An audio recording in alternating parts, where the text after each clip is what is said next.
loanbrighter.com. Today I'm going to show you around the loan application that everybody's got to fill out when they apply for a mortgage in the United States.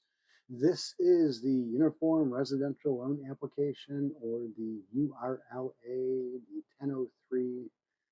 It's all pretty much the same name. It's synonymous. It's used by all the lenders out there. It's required by Fannie Mae, Freddie Mac, FHA, and VA to be used in conjunction with a residential mortgage. So I'm going to take a couple of minutes today and give everybody the grand 5-cent tour.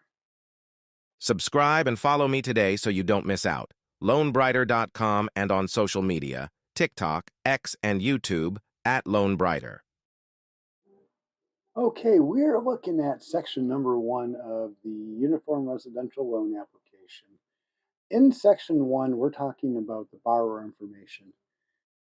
Section 1A gives us our personal information. And that is this section that is right here. In this section, they want to know what your first name is, your middle name is, and your last name. They also want to know your social security number, date of birth, and whether or not you're a U.S. citizen, a permanent resident alien, or a non-permanent resident alien. They also want to know which alternate names that you've ever used are here.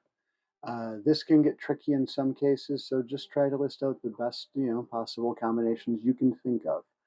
What they're trying to establish with this section here is simply your identity, making sure that you are who you say you are. That way, when they run certain things in the background besides your credit report, they're going to come back and get the right information. On top of a traditional tri-merge credit report, a tri-merge credit report is Experian, TransUnion, and Equifax all merged into one credit report. Just about every mortgage company out there pulls a tri-merge for you. They want to see what's on all 3 different bureaus. On top of that, they are also going to check you against certain other things like LexisNexis. LexisNexis is an unofficial credit report-ish kind of agency thingy. It's basically got all kinds of information on all kinds of people, and they kind of spit it out to whoever pays for it. So if you got a speeding ticket when you're like 12 years old, it's probably on LexisNexis, even if you're like 82 now. Just saying, they know everything. Mortgage companies will pull a LexisNexis report on you to find out things that are not on your actual credit report. That becomes important as you continue through the 1003 and as we talk about the rest of it. And we'll start talking about the reasons why and all that fun stuff, and why transparency suddenly becomes very, very important if you want this process to be smooth. All right, for the next part of the section 1A, we're talking about type of credit. They want to know if you're applying by yourself or if you're applying with others. If you're applying by yourself, you're going to do the I'm applying for individual credit. If you're applying for credit with others, you're going to do I'm applying for joint credit. If you're doing applying for joint credit, then they want to know the total number of borrowers, and then each borrower intends to apply for joint credit. Everybody's got to initial their own 1003. You're going to take everybody's individual 1003, stack them all together, and you're going to be able to go. The only exception to that is if you are a married couple, then you're going to go on one 1003. What I'm showing you guys as an example right now is a 1003 for a sole applicant or an individual person. All right, moving on here with the next part of the section 1A of the 1003. They want to know what your marital status is. They want to know if you are married, if you are separated, if you are unmarried. Unmarried includes single, divorced, widowed, civil union, domestic partnership, registered, reciprocal beneficiary relationship. No idea what that last one is. If somebody wants to figure it out and put some comments in there, let us all know. I'd love to know what that is. I have no idea. I've been with my wife for 32 years, so I'm going to go with them. I'm in the married column here.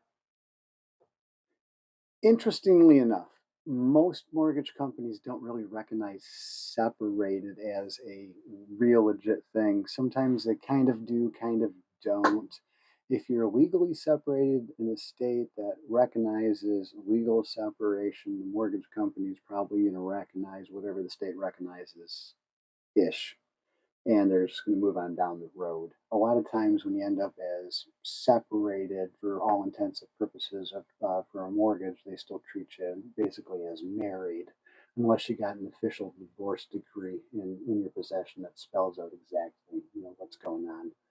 Sometimes you get this legal separation degree, not degree, you get this legal separation paper and it says, we're separated and we want to do this and that and this. And that's probably what's going to end up happening, but it's up to a judge to figure out the rest.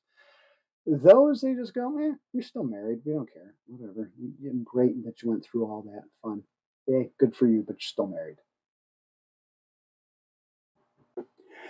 And this is why the video is going to be like 3 hours long because it just and go on tangents about everything. So, anyhow, guys, I'm going to stop chatting, and moving on. Okay, another thing that they want to know is how many dependents do you have?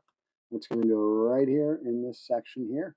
It's going to be dependents that are not listed by somebody else that has another mortgage application. So it says the dependents not listed by another borrower. They want to know the number of dependents and they want to know the ages of the dependents. The ages become more important when you start talking about VA loans and you start talking about child care expenses and what the VA is looking for and that fun stuff. But just put down the actual ages of everybody that you have that you consider a dependent. It's the same people that you consider a dependent that are on your tax return. The next section over is your contact information. We want to know exactly what's the best way to get a hold of you during this application process. Home phone number, your cell phone number, your work phone number, a good email for you to be able to get a hold of you at. Okay, the next part we're going to talk about is your current address. That's going to be listed right here. You're going to put down your street, your city, state, zip code, what country you're in, how long you've been at that address. They're looking for at least 2 years. So if you've got less than 2 years, you're going to move down to the next section below it. They also want to know if you don't have a primary housing expense, you can click that little button that is right here. And they also want to know if you own it or rent it. It's going to be one of those three choices. Either you don't have a primary housing expense, you own whatever you live in, or you rent whatever you live in. And then the last thing they want to know is what that monthly amount is that you're currently paying for that, either mortgage or for that rent. If you've been there for less than 2 years, you're going to want to list that down here. And then also, if you have a mailing address that is different from your current address, then you're going to want to fill that out.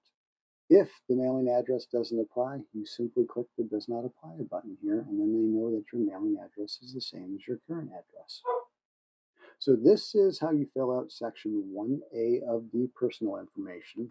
What they're going to do with this information is they're going to compare that against what's on your credit report and also on LexisNexis. They are going to be looking for discrepancies and they're going to ask you to explain discrepancies. So if you say that your current residence is 123 Main Street and they pull something up and either the credit bureau or LexisNexis, it says your your current residence is 456 Main Street, they're going to say, hey, you said it's 123. They're saying it's 456. Give us an explanation as to what's going on here. Don't be surprised if you get asked for that because there are discrepancies all the time. If you accidentally put down a wrong digit, you might end up with a bogus address on your credit report that's off by a digit. They're still going to want you to explain it and say that you don't own it. It's about transparency and it's about the mortgage company ensuring that you have the ability to repay this mortgage if they give it to you. So they're just trying to make sure that you say what you own, and if something else looks different, you're explaining what's really going on. And then they have a paper trail that says, okay, they said this, it's really this, it makes sense. Let's move forward. So that's kind of the first section, section 1A in a nutshell.